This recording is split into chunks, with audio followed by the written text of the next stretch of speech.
Hi, this is Joanna and welcome back to another video for the alleyway stamps.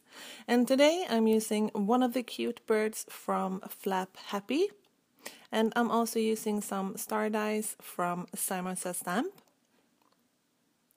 And I'm starting out with a piece of scrap cardstock, and I'm just using 2 shades of Distress ink to create an ombre effect, and the colors that I'm using are Spiced Marmalade and Mustard Seed, and I'm using a mini inking blending tool to apply the color, and I'm not really concerned to blend them together perfectly because I'm going to die cut my stars out of them, so they don't need to be perfectly blended, the colors. And I'm working on my Ranger's non-stick craft mat. So this is a really good way to protect your surface, your work surface.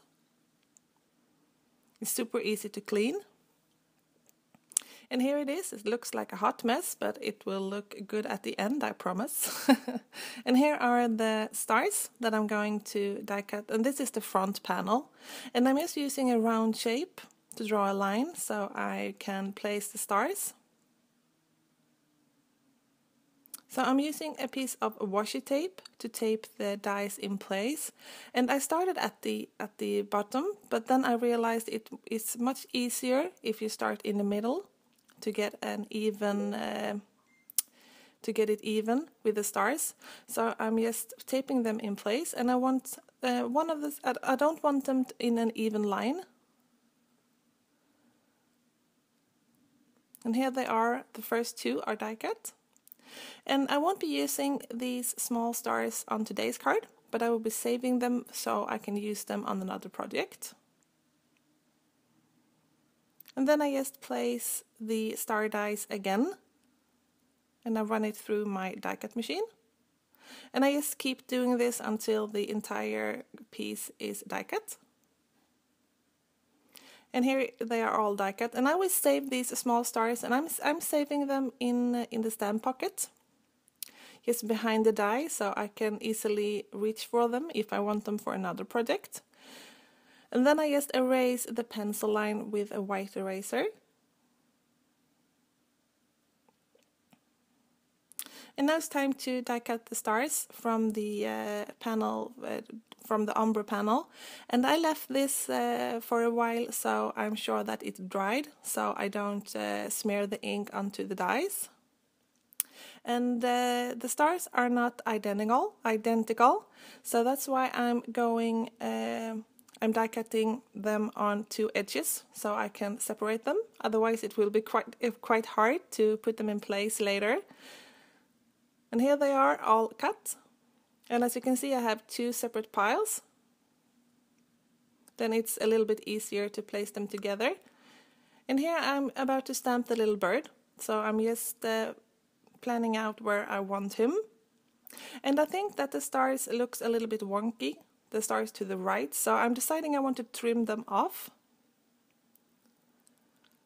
And this looks a lot better to me.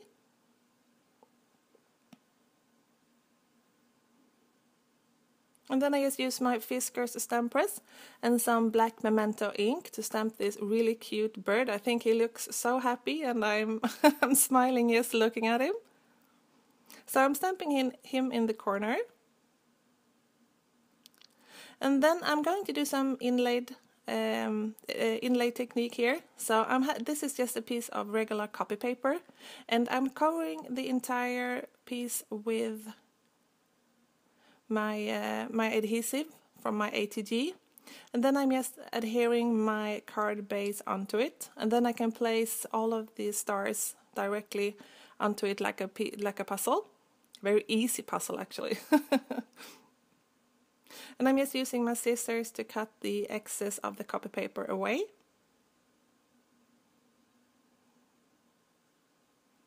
And here's the fun part. I'm just taking all of the little stars and I'm putting them in place. And this is, now I'm really happy that I actually separated the 2. Then it's really easy to find the correct star. At first I thought that the stars was identical, But luckily I saw that in time, so I could do 2 piles. Otherwise this would have taken me much longer.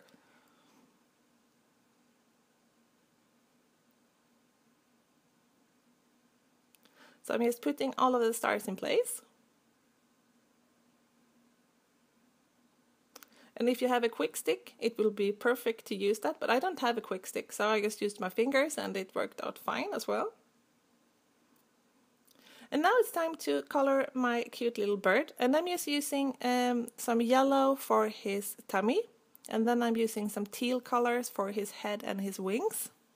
And this is super easy Copic coloring. I'm just adding some shades to him, super easy, just going from light to dark and then dark to light again to blend the colors together. And all of the colors are listed in the YouTube description down below if you want to know what colors I used. And I want to use a Neenah Desert Storm card base, but since I cut down my card front a little bit, I'm cutting down my card base as well. And I'm not measuring this, I'm eyeballing it. And I'm using my Fiskars paper trimmer to cut it down.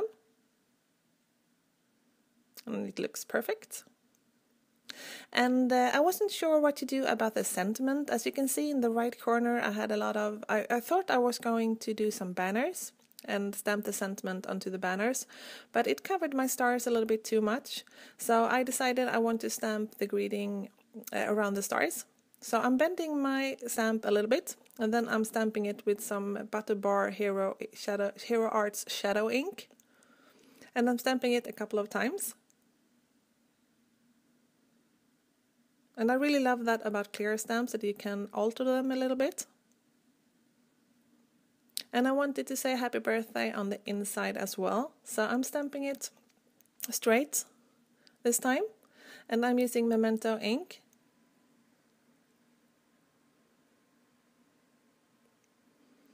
And I also want an exclamation mark. So I'm using my Copic, yes, the fine tip marker we do. This happens to be a Copic multiliner.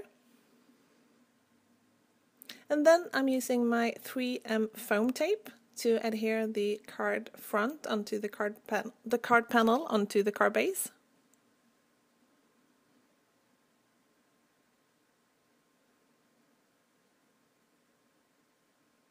And I'm also always struggling to adhere this straight. This is actually fast forward, so this takes me like forever in real life.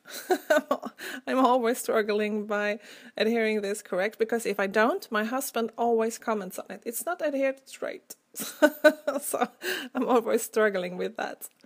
And just to finish the card off, I'm using my Wink of Stella. This is the clear one. To adhere some glitter onto the bird and also onto all of the stars.